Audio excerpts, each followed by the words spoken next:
Cik, cik. Assalamualaikum warahmatullahi wabarakatuh. Halo sahabat sains, bertemu kembali dengan Ustazah Ririn di sini. Nah, kali ini kita akan membahas tentang makhluk hidup dan lingkungan. Nah, makhluk hidup ya seperti diri kita ini. Apa sih ciri-ciri dari makhluk hidup? Yaitu ada bernapas, bergerak, memerlukan makanan, mengeluarkan zat sisa. Itu termasuk beberapa contoh dari makhluk hidup. Nah, adapun tingkat ekologi, yang pertama yaitu biosfer. Kita lihat di sini, sesuai dengan gambarnya, biosfer itu ada beberapa makhluk hidup dan juga benda mati. Selanjutnya ada bioma. Bioma adalah kumpulan ekosistem yang memiliki iklim, kondisi, dan jenis tumbuhan yang khas. Tingkatan selanjutnya ada ekosistem.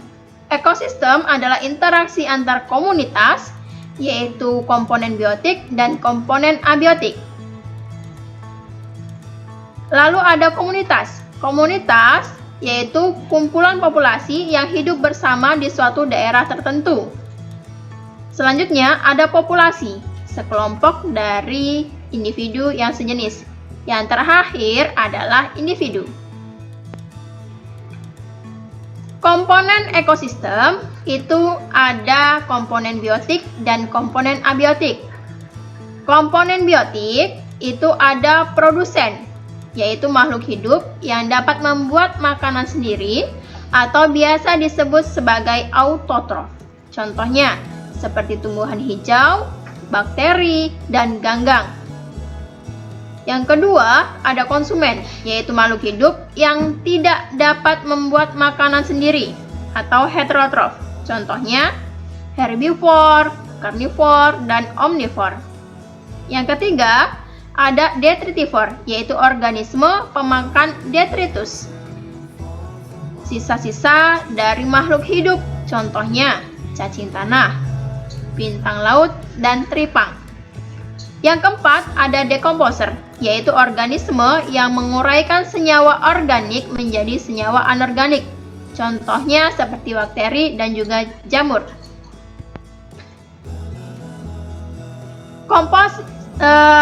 Komponen ekosistem yang lain ada komponen abiotik seperti cahaya, pH, dan juga air, tanah dan mineral, suhu, dan kelembapan. Kita di sini lihat ada interaksi makhluk hidup, yaitu kupu-kupu dan juga bunga. Di sini terjadi interaksi apa kira-kira? Nah, simbiosis mutualisme. Simbiosis mutualisme itu adalah bentuk hubungan antara kedua makhluk hidup yang berbeda jenis dan saling menguntungkan kedua belah pihak. Contoh lain yaitu seperti rayap dan protozoa berflagela, bakteri Rhizobium sp dan kacang-kacangan, badak dan burung jalak, anemon laut, dan terumbu karang. Selanjutnya yaitu interaksi antara nyamuk dengan kulit manusia. Kira-kira kalau kita lihat di sini apa yang terjadi?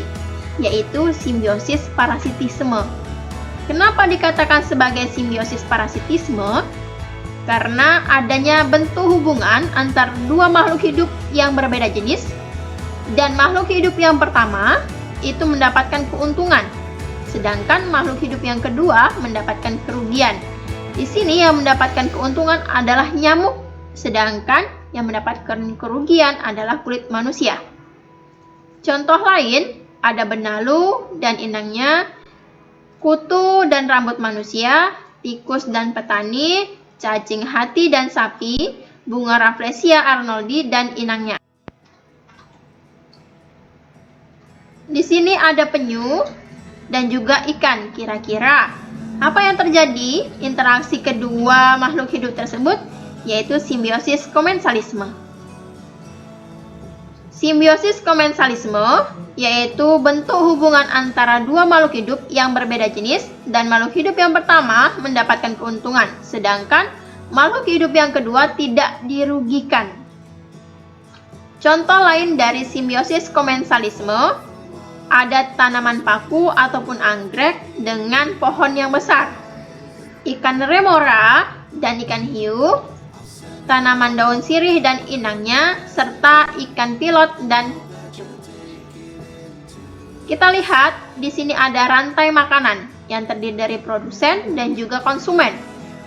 Produsen itu adalah yang dapat membuat makanan sendiri, seperti halnya kita contohkan yaitu padi.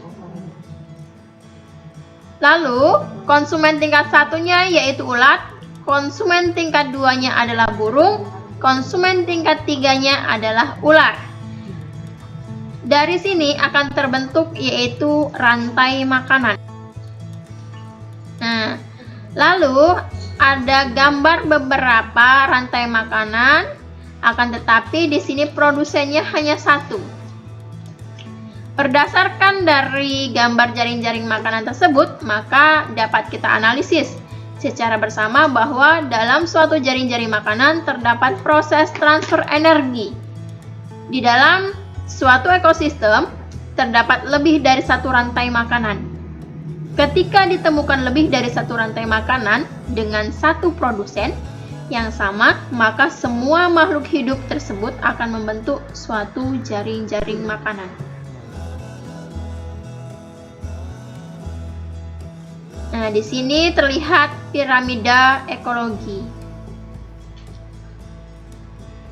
Berdasarkan piramida ekologi tersebut, dapat dianalisis bahwa di dalam suatu ekologi, kondisi stabil akan diperoleh jika jumlah produsen lebih banyak dibandingkan dengan jumlah konsumen. Nah, tingkat pertama, trofik pertama di situ adalah produsen lebih banyak dibandingkan dengan trofik kedua, ketiga, dan keempat. Lalu apa yang terjadi ketika konsumen tingkat 3 mengalami penurunan? Maka populasi konsumen tingkat 2 akan mengalami peningkatan. Saat konsumen tingkat 2 meningkat, maka konsumen tingkat 1 akan menurun. Itulah piramida ekologi. Terima kasih. See you next time. Salam IPA, integritas, peduli, amanah.